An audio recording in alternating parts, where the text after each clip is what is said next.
Tumsifu Yesu Kristo. Ndugu zangu, karibuni katika tafakari ya neno la Mungu katika Dominika ya 4 ya Kwaresma mwaka 2026 kutoka katika community ya wana wa Mungu, na mimi ni Frateri Daudi Wiranga wa jimbo la Musoma.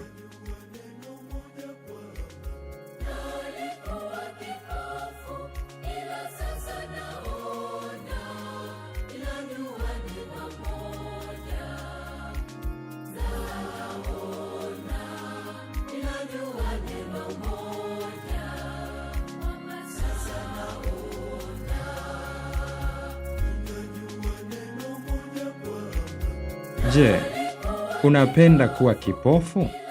Unapenda kuendelea kuwa kipofu au kuishi maisha yako katika upofu?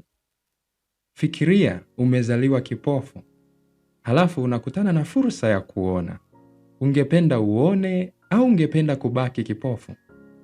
Bila shaka, wengi tungeitumia vizuri fursa hiyo ili tuone, na matokeo yake ingekuwa ni furaha. Wapendwa, leo antifona yetu ya kuingia ya mwanzo ndivyo inavyotualika ikisema, furahi Yerusalemu, shangilieni ninyi nyote mumpendaye, ili mpate kunyonya na kushibishwa kwa maziwa ya faraja zake.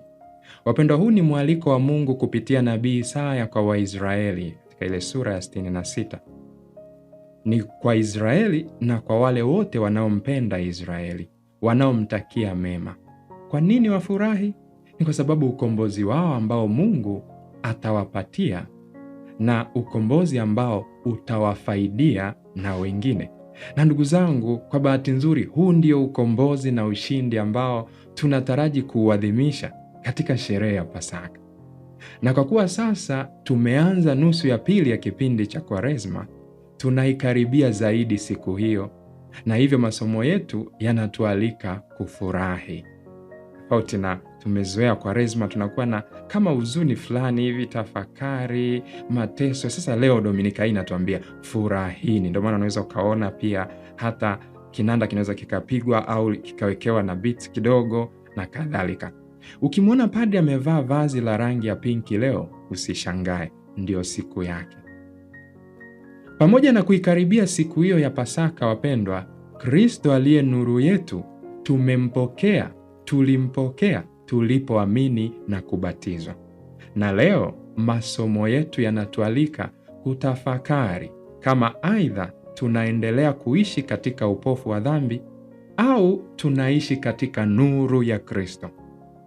Katika Injili hii, Yohane sura ya 1 aya ya 9 na kuendelea, inatuonesha namna ambavyo Yesu katika siku ya Sabato anamponya mtu aliyekuwa kipofu tangu kuzaliwa.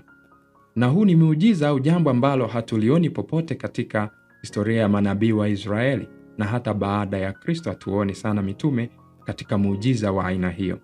Kumbe ni muujiza ambao umeelezwa tu katika maisha ya Yesu Kristo kwa sababu maalum.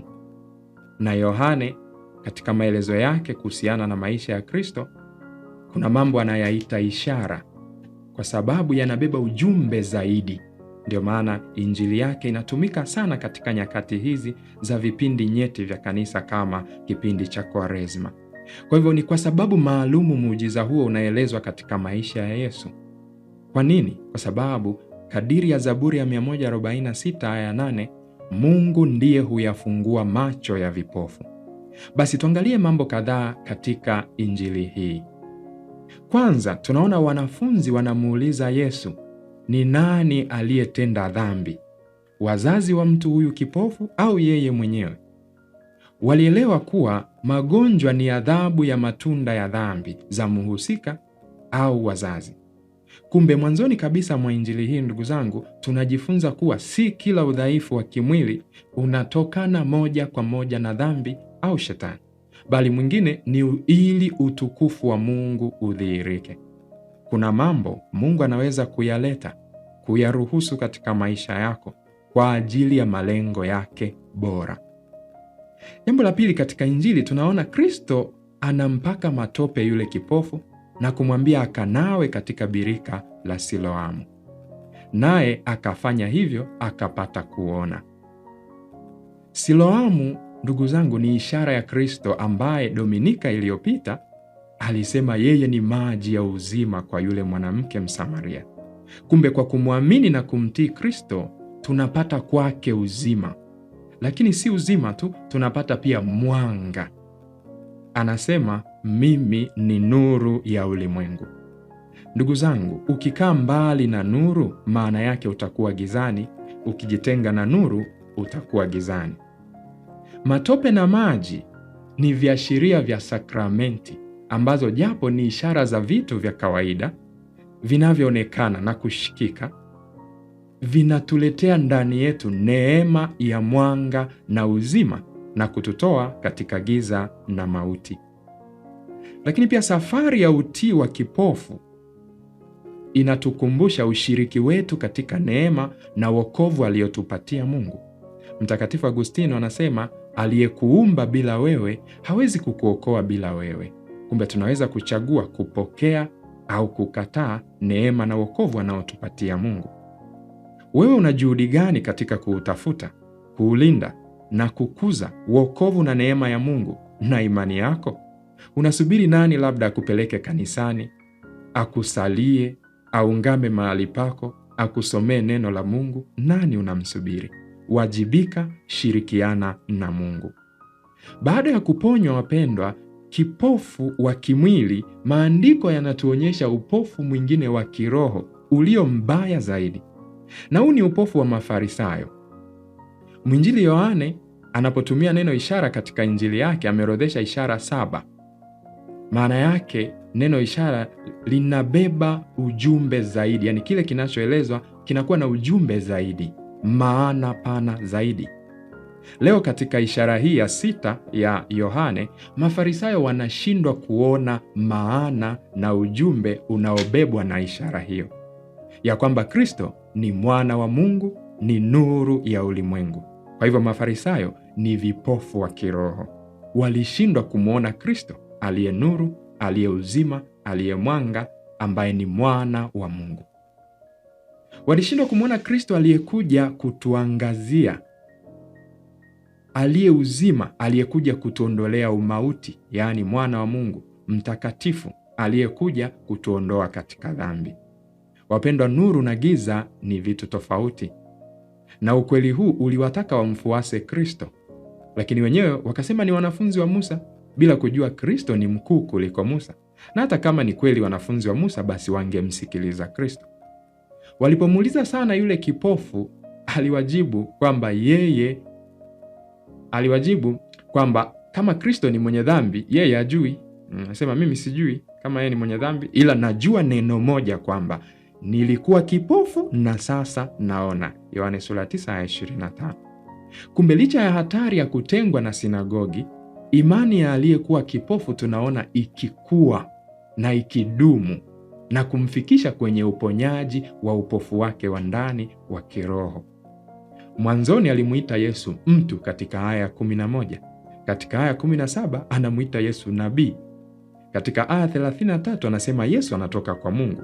Mwisho katika aya 38 anasema Yesu ni mwana wa Mungu. Kumbe anafanikiwa kuondokana na upofu wa kiroho uliowajaa Mafarisayo. Kutoka kuponywa upofu wa kimwili anafikia kuponywa upofu wa kiroho. Hicho ndicho Kristo amekuja kutuletea sisi. Sasa ndugu yangu, ikiwa humjui Kristo na kumwamini, basi huo ni upofu ambao unapaswa kuuondoa. Na ikiwa ulishamwamini Kristo na kukubali awe nuru yako, basi baki njia kuu. Lengo la Mungu si tu kutuondolea upofu, bali pia kutufanya tuone kama yeye anavyoona. Alimwambia nabii Samueli kwamba yeye anatazama moyo, haangalii kama wanadamu. Lengo la Mungu pia ni kutuongoza, kama Zaburi ya 23 inavyotuambia katika wimbo wa katikati kwamba Bwana ni mchungaji wangu, sitapungukiwa na kitu. Na katika somo la pili Paulo anatuambia tuenende katika nuru na kusema na kutenda yampendezayo Mungu. Je, sisi tunaona? Tuna nuru? Tunaona kama Mungu? Tukiona kama Mungu, ndugu zangu, tutauona ubaya wa dhambi na uzuri wa wema. Yohane sura ya 3 aya 5 inatueleza, Kristo anasema, kilichozaliwa kwa mwili ni mwili na kilichozaliwa kwa roho ni roho. Kama sisi tumezaliwa na Mungu katika ubatizo, kama ambavyo mtoto wa ng'ombe ana tabia za ng'ombe na mtoto wa kuku ana tabia za kuku, na sisi yatupasa kuwa na tabia za kimungu, kuona, kuchagua na kutazama kama yeye. Ndugu zangu, tunawaonaje watu? Tunawapima kwa mionekano, mafanikio, fedha, umri? Tunazionaje changamoto na matatizo tunayopitia? Ni ukuta au ni daraja? Ni njia au ni mwisho? Je, Bwana ameacha kuwa mchungaji wetu hata tukafikiri kwamba tunapungukiwa? Au sisi ndo tumejitenga na mchunga wetu na machunga yake na maongozi yake? Kuna Wakristo wanahangaika kwa sababu watu fulani hawawapendi.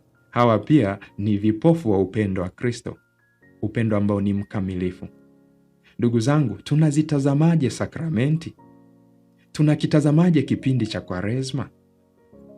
Tunaitazamaje Ekaristi? Ni Kristo kweli au ni kamkate kadogo ambako tunaweza kukapa likizo isiyo na kikomo? Tunamwonaje Mungu?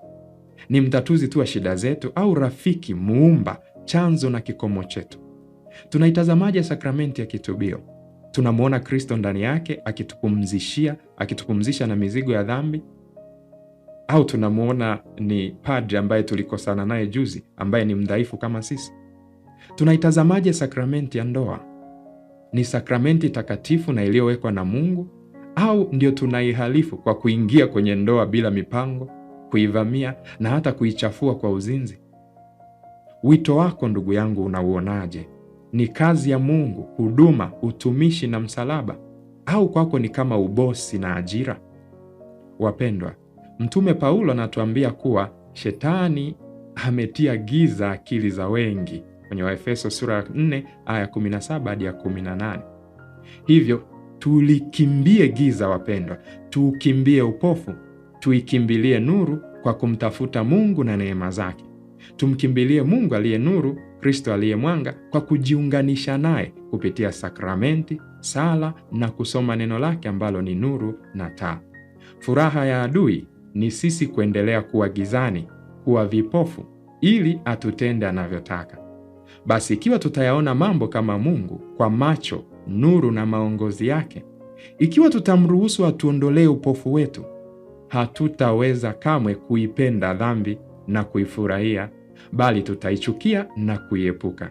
Tutaiona dhambi ni mbaya hata kama itakuwa inavutia kama lile tunda kule Edeni wakati wa Adamu na Hawa, na tutayaona mema kuwa ni mazuri hata kama yanafanana na msalaba wa Kristo.